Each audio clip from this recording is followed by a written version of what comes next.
Hey, what's up YouTube? My name's Matthew, and today I want to talk about Darwin's theory of evolution. There are two types of evolution. There is microevolution and there is macroevolution. So let's start from the beginning. In the beginning there was Gregor Mendel, and Gregor Mendel created the laws of genetics, and Gregor Mendel also created microevolution. So let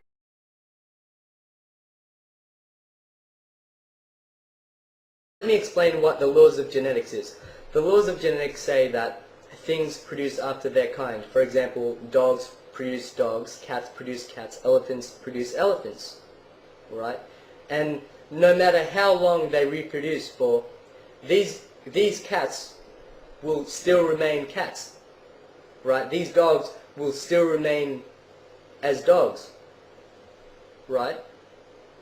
So let's say that you have a group of 10 dogs and you allow them to reproduce over several millions of years.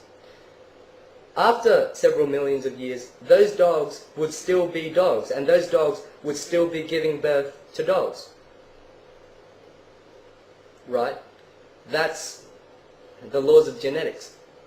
Sorry. So microevolution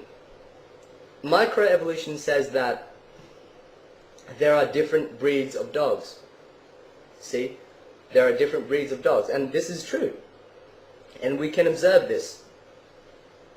That's what microevolution says. Right? Another great example would be humans. There are Asian people, there are people with dark skin, there are people with lighter skin.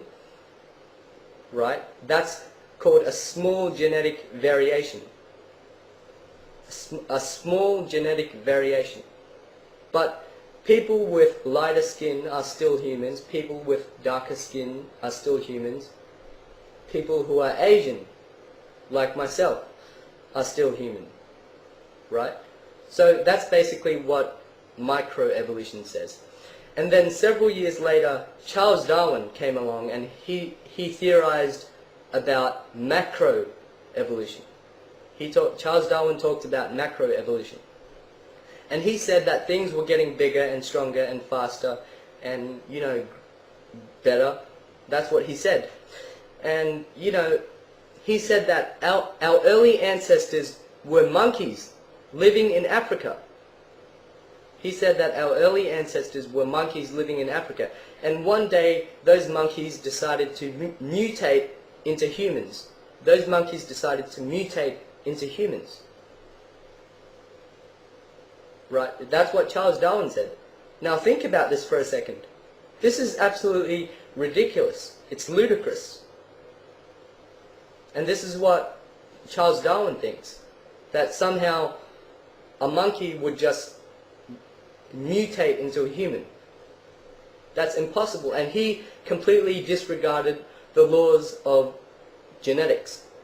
And the laws of genetics say that monkeys will still be monkeys. Right? Over millions of years, for example, monkeys would still be monkeys, and those monkeys would still be giving birth to monkeys. Right? Things don't mutate and get better. Right? Monkeys are still monkeys. But he also said that everything was growing and getting bigger and stronger, and this obviously isn't the case, and we can't observe any sign of macroevolution. In fact, if you take a look at a pine cone actually used to be a lot bigger, right?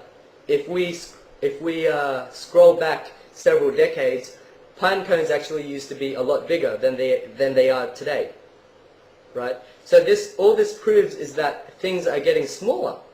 Things aren't mutating and getting better. Things are getting smaller. Right? And we can observe that. Humans used to be a lot bigger several thousands of years ago. See, so things are getting smaller. We're not getting better and evolving. We're not evolving at all.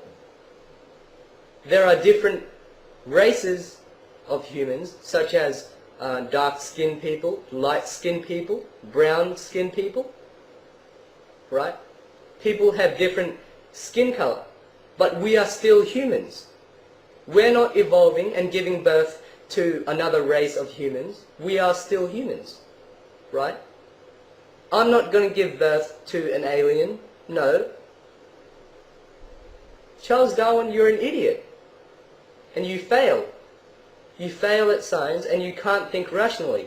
You've completely ignored Gregor Mendel. And Gregor Mendel was a genius. At his time, Gregor Mendel was an absolute genius. And people actually liked Gregor Mendel. But then when Charles Darwin came along, everyone was opposed to Charles Darwin. And everyone said that, Charles Darwin, your theory of macroevolution is impossible.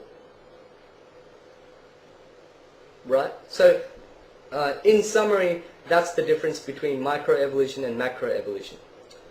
Here's a good analogy for you guys. Microevolution is like a frog jumping several meters. Macroevolution is like a frog jumping to the moon. A frog jumping to the moon. Which is impossible. Right.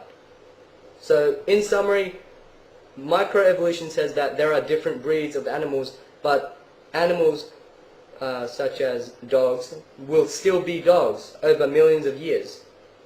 Alright, over millions of years, those dogs would still be giving birth to dogs.